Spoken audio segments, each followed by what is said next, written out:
മരണമതോ ഏതായാലും സമ്മതം താൻ.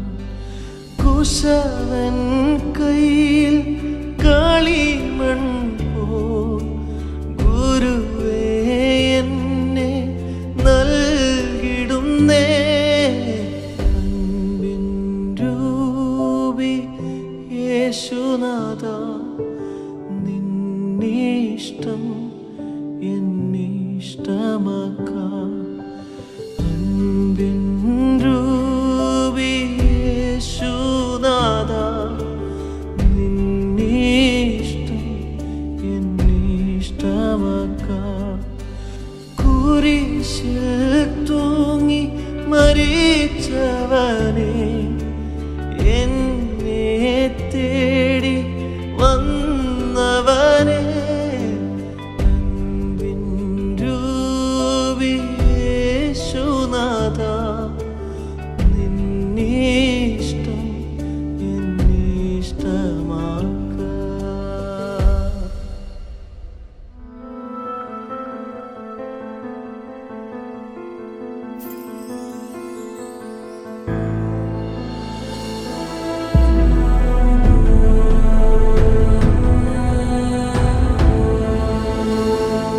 പ്രസംഗവും എന്ന ഈ പ്രോഗ്രാമിലേക്ക് എല്ലാ മാന്യ പ്രേക്ഷകർക്കും സഹോദരീ സഹോദരന്മാർക്കും സ്നേഹവന്ദനം.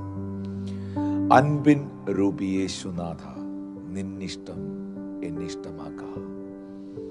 ദൈവമേ, നിന്റെ ഇഷ്ടം എൻ്റെ ഇഷ്ടങ്ങളായി തീരണം. ഒരിക്കലും എൻ്റെ ഇഷ്ടങ്ങളെ നിന്റെ ഇഷ്ടങ്ങളാക്കി തീർക്കാൻ ഞാൻ ശ്രമിക്കാൻ പാടില്ല. ഇത് ഒരു ഭക്തന്റെ പ്രാർത്ഥനയാണ്, അല്ലെങ്കിൽ ഒരു ദൈവ പൈതലിൻ്റെ സമർപ്പണമാണ്. എൻ്റെ കൊതിയല്ല നടക്കേണ്ടത്, നിന്റെ ഹിതമാണ്, നിന്റെ ഇഷ്ടമാണ്. ഇത് ഈ ഭൂമിയിൽ നമുക്ക് മാതൃക കാണിച്ചു തന്നത് തൻ്റെ പുത്രനായ യേശു ക്രിസ്തു തന്നെയാണ്.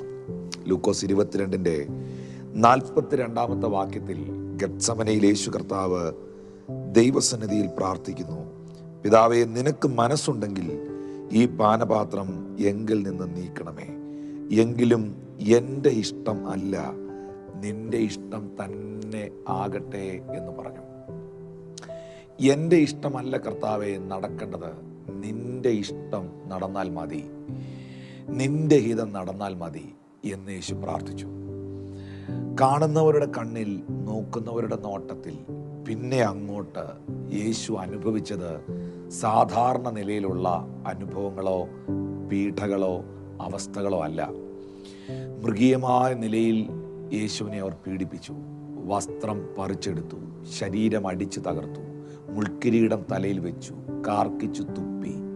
ഒരാടിനെ കൊല്ലാൻ കൊണ്ടുപോകുമ്പോൾ വലിച്ചിഴയ്ക്കുന്ന പോലെ കർത്താവിനെ വലിച്ചിഴച്ചു.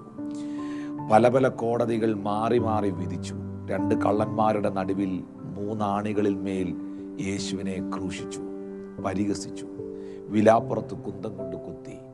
പിതാവേ, എൻ്റെ ഇഷ്ടം നടക്കണ്ട, നിന്റെ ഇഷ്ടം നടന്നാൽ മതിയെന്ന് പ്രാർത്ഥിച്ച ക്രിസ്തുവിൻ്റെ ജീവിതത്തെ പിന്നെ അങ്ങോട്ട് നോക്കുമ്പോൾ, മാനുഷിക ദൃഷ്ടിയിൽ, മനുഷ്യൻ്റെ കണ്ണിൽ, വ്യക്തിപരമായ ആളുകൾ നോക്കുമ്പോൾ അത് ഒരു വല്ലാത്ത അവസ്ഥയിൽ കർത്താവ് പോവുകയായിരുന്നല്ലേ.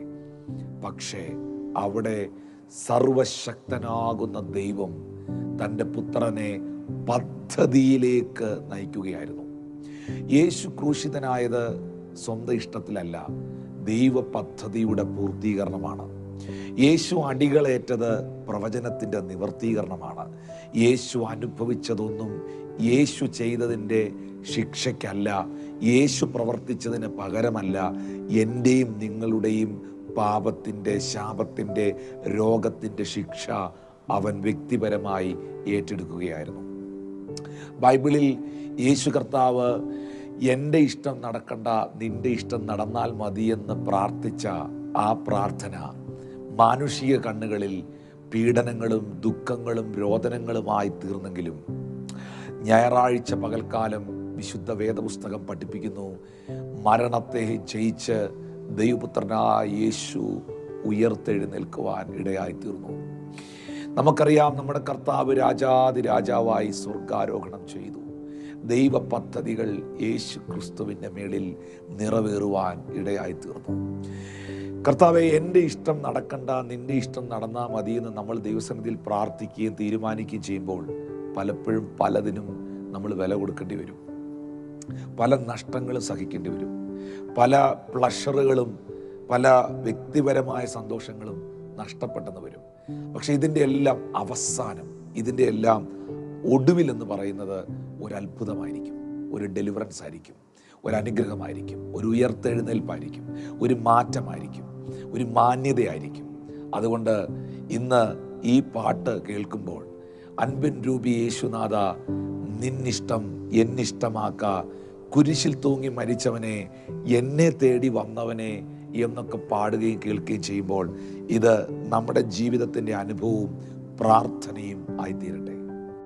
അൻപിൻ രൂപി യേശുനാഥ നിന്നിഷ്ടം എന്നിഷ്ടമാക്കാം, കുരിശിൽ തൂങ്ങി മരിച്ചവനെ, എന്നെ തേടി വന്ന